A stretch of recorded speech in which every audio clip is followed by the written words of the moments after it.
A plant is loyal, won't spill your secrets, will always listen to your rambles, will always have the same music tastes as you do. It is actually scientifically proven that music and talking encourage faster and healthier plant growth and need your love. So here's a quick tutorial on how to plant an avocado tree from seed. Cut the avocado, but be sure not to cut the seed. Twist and open the avocado. Scoop the seed out with a spoon. After you wash the remaining fruit off the seed, peel the brown outer skin until you see a light naked yellow seed. This helps the seed to germinate as it doesn't have to push through the outer skin. In the peeling process, you might bruise the seed a little, but they'll still grow perfectly fine. You'll need a clear container and 3 toothpicks. Wooden toothpicks are advised, but I didn't have them with me at the time. Before you do anything with the toothpicks, pay attention to the fault lines here.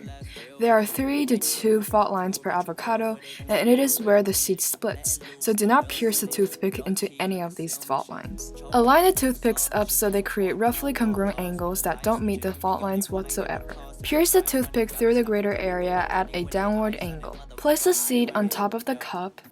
Fill the cup with water and change it at least once a week to prevent algae from forming.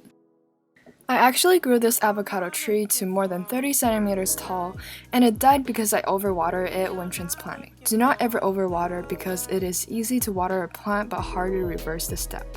It broke my heart, but I'm trying again today.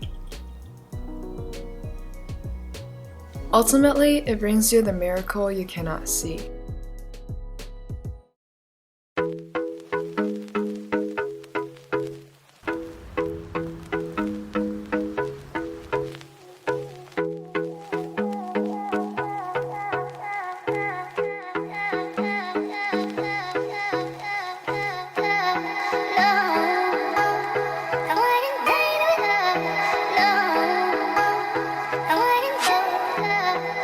The orange ones, the pink ones, the purple ones, and the ones you won't encounter.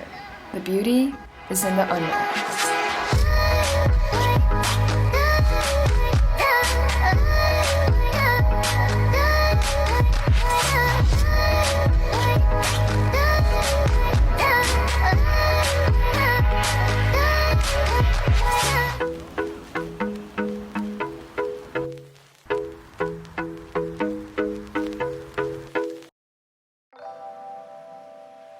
The process of making gifts and being of service is an act of love towards others.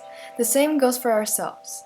Don't pamper yourself with pre-made items. Instead, immerse yourself in its making process. So here are 2 simple origamis anyone can make.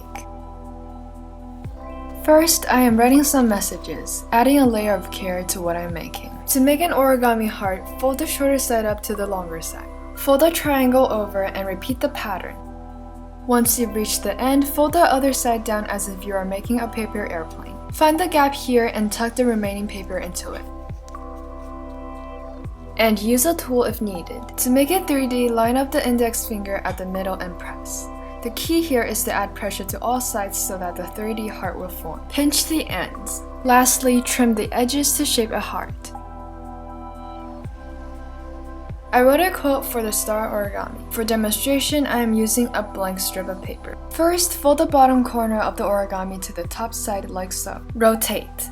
Line the left side of the strip of paper to the top corner. The back view looks like this.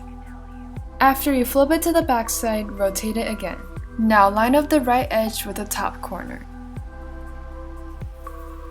Repeat it now on the left side again. When you find a triangle shape like this, the pattern is easier to see. When the strip of paper tilts left, line the right side up to the top corner of the pentagon.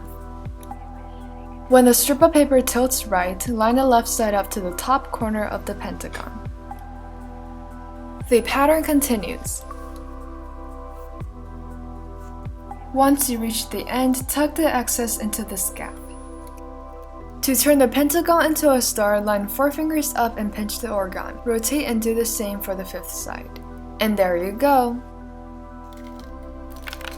Keep them in a jar as motivational messages and grateful reminders. The point isn't to look back at them. As Buddhists will say, everything is temporary, so enjoy the making process each time.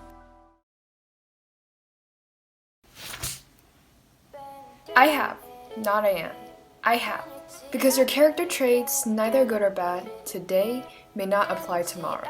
So, I have resilience, confidence, determination, conscience, intuition, empathy, self-discipline, vulnerability, curiosity, creativity, honesty, persistence, stubbornness, a sense of responsibility and appreciation for beauty, and a love for learning. You're not worthless.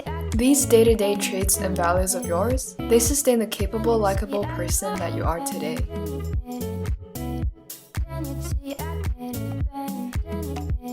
Keep a list of activities that keep you content. Refer back to them when you're bored, upset, or need a refresher. Personalize it, because what works for me may not work for you. Music is one of the best ways to recharge. I made this cute poster of my all-time favorite songs that cheer me up.